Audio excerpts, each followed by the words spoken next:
For more on the legal fallout from this tragedy, we want to bring in Neama Rahmani. He is a former federal prosecutor and president of West Coast Trial Lawyers, and he joins me now from Los Angeles. It's really good to have you weigh in on this. And look, everybody understands this was obviously a tragic accident, but even so, at this point, do authorities have to look at the fact that there may be some criminal liability here and that charges are possible? No question, Paula. Even tragic accidents can give rise to criminal liability when there is gross negligence or criminal negligence. That's how you get manslaughter charges. So if Baldwin, the armorer, the assistant director, or any or all of those three were involved with loading that prop gun with a live round, that rises to the level of criminal negligence and is grounds for manslaughter charges out there in New Mexico. Manslaughter is quite a serious charge.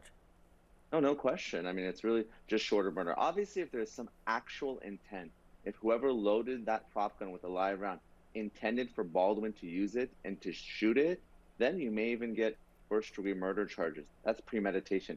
I don't think we're there yet, but manslaughter is certainly a very real possibility here. Now, what has been so disturbing is the information from some who've been working on this movie that they were dissatisfied about safety protocols. When you hear that on a legal level, what is the production company's responsibility? Well, when you're hearing about lack of safety and so forth, that is more of a civil matter. That's generally simple negligence if, precautions weren't in place. For there to be criminal charges, you need something more than that. You need that intent, that mens rea, that guilty mind. So if it was just lack of safety precautions, and that certainly is not something that anyone condones, you're looking at civil liability and a wrongful death lawsuit there.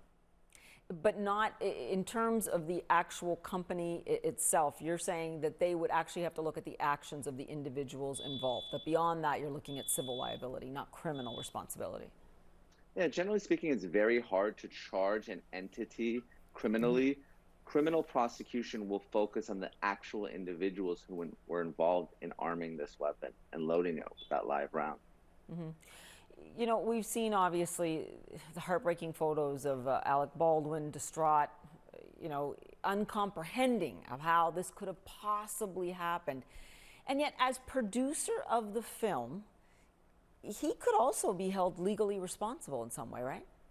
No question. As an employer, he is responsible for the actions of his employees in the course and scope of employment. Now, again, we're talking about civil liability there. But what's very important, if you look at that search warrant and that affidavit in support of the search warrant, law enforcement specifically said that when Baldwin was handed the weapon, the assistant director said, "cold gun."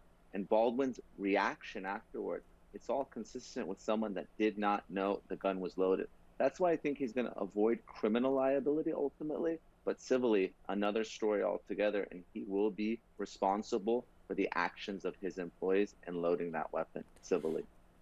And before I let you go, the search warrant was wide-ranging. I think it surprised some of us that a search warrant even had to be issued. Are we wrong? It seemed to me that they would have already been on the crime scene and would have had access to everything that they wanted in terms of evidence.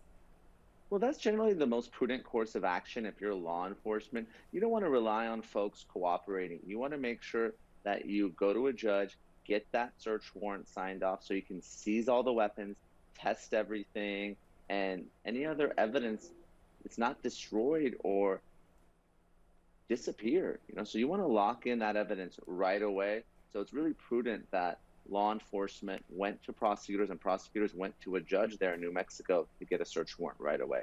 Yeah, and from that search warrant, we certainly found out already some facts of the case. Neama Rahmani, thank you so much. Appreciate it. Thanks for having me. Appreciate it.